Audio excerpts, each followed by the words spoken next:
Ya pertama selamat Pak King, udah Terima kasih ya, capek. masuk jadi Iya. bagian dari sepak bola Sumatera Utara juga, jadi Esko saat ini. Ada 7 ya, Mbak, salah satunya Pak King. Iya. Kira-kira gimana Pak tanggapan Bapak sendiri tentang keberhasilan ini lah Pak King? Artinya memang sebagai seorang EXO kan sudah berapa kali ya. Jadi ini kemarin juga kan di kepengurusan saya juga di keuangan bendahara. Nah ini sekarang masuk daftar di EXO, jadi sama aja. Dimanapun kita ditempatkan, yang penting kita loyalitas terhadap sepak bola dan bekerja. Artinya tanpa pamrih. Jadi nggak ada istilah kita mau dibayar atau bagaimana baru kerja. Jadi semua untuk kemajuan sepak bola kita harus memang merelakan dan siap berkorban. Jadi untuk kedepannya sendiri, kapan kira-kira berbincang lagi dengan ketua kira-kira nanti Pak? Ya tentu nanti ada rapat EXO lah untuk penentuan pengurusnya, kemudian untuk penentuan pembagian tugas atau job description-nya. Karena 7 EXO ini adalah wakil-wakil dari ketua yang akan membidangi. Ada membidangi pelatihan dan wasit, ada membidangi kompetisi, ada membidangi organisasi. Jadi ini harus kita lengkapkan dengan baik. Dan juga tadi kan banyak keluhan dari klub-klub. Banyak keluhan dari klub-klub ini yang kita harus sikapi, misalnya tentang kompetisi jangan sampai dibayar dan lain sebagainya. Ya memang kalau memang itu bisa kita bantu, kenapa tidak gitu. Jadi kita sebenarnya untuk pengurus yang baru ini harus sering terjun ke klub melihat situasi seperti apa.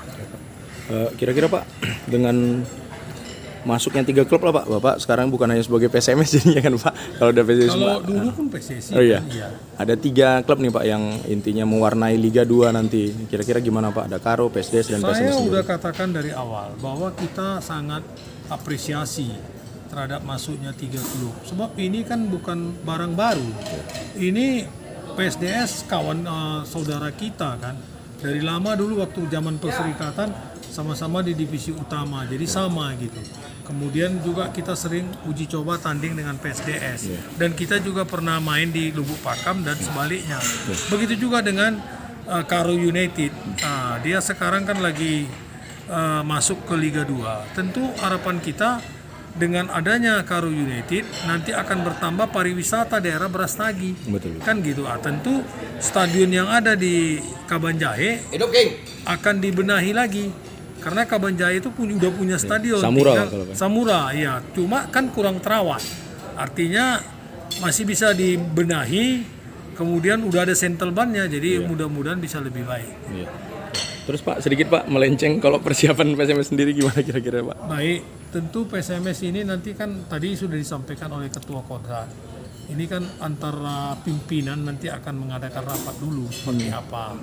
Antara kan mesti ada pertemuan antara pimpinan, baru kita ikut ke bawah. Kalau kami ini kan bukan mengambil keputusan, kami ini kan istilahnya pekerja yang mengerjakan semua kebutuhan gitu. Jadi kita ini menyiapkan, jadi kita jaga dan rawat. Tapi yang mengambil kebijakan adalah pimpinan. Seperti apa nanti keputusan pimpinan, ya kita harus hormati. Mau macam mana, mungkin ada perubahan di manajemen, mungkin ada perubahan di struktur, mungkin ada perubahan yang lain-lain, silakan. Yang penting kita mau siapapun yang menangani PSMS, dia harus bangkit dan bisa masuk ke Liga 1. Dengan catatan juga kita jangan cerita mau masuk Liga 1, tapi pendanaannya harus matang. Program kerja daripada tim itu harus matang. Karena kan pertama penentuan dari pelatih sendiri. Pelatih itu yang menentukan, sebab dia yang meracik tim. Jadi kalau kita ambil pelatih yang berkualitas, tentu dia akan meracik pemain-pemain yang berkualitas. Kan gitu. Dia pun nggak mau jelek. Jadi ada nama-nama yang mantan PSMS juga pernah ada, mungkin dari Semen Padang Nil Maijar ada. Kemudian macam-macam pelatih yang ada, ya kita lihat siapa yang cocok, dan itu adalah keputusan pimpinan, bukan kita. Jadi setelah pelatihnya nanti yang sudah ditunjuk, tentu dia akan menentukan siapa-siapa yang pas untuk tim itu sendiri. Dia kan ada vocabulary pemain, dia punya data kiper si ini, punya data stopper, back kiri, back kanan, gelandang, dan penyerang dan sebagainya. Siap. Oke Pak, kira-kira ada yang disampaikan terakhir Pak untuk sepak bola Sumatera Utara mungkin Pak? Ya tentu kerja keras sekarang ini kan sudah target untuk PON. Jadi PON itu pun sudah terbagi Sumatera Utara dan Aceh. Yeah. Sepak bolanya di Aceh, ya kan. Sumatera Utara terdapat ini sepak bola putri dan futsal. Jadi dua ini ya harus target lah, target. Nah, tapi mesti dari sekarang lah dibenahi karena di daerah-daerah lain juga sepak bola putrinya sudah jalan. Betul. Di Jawa ya kan, di mana-mana sudah jalan.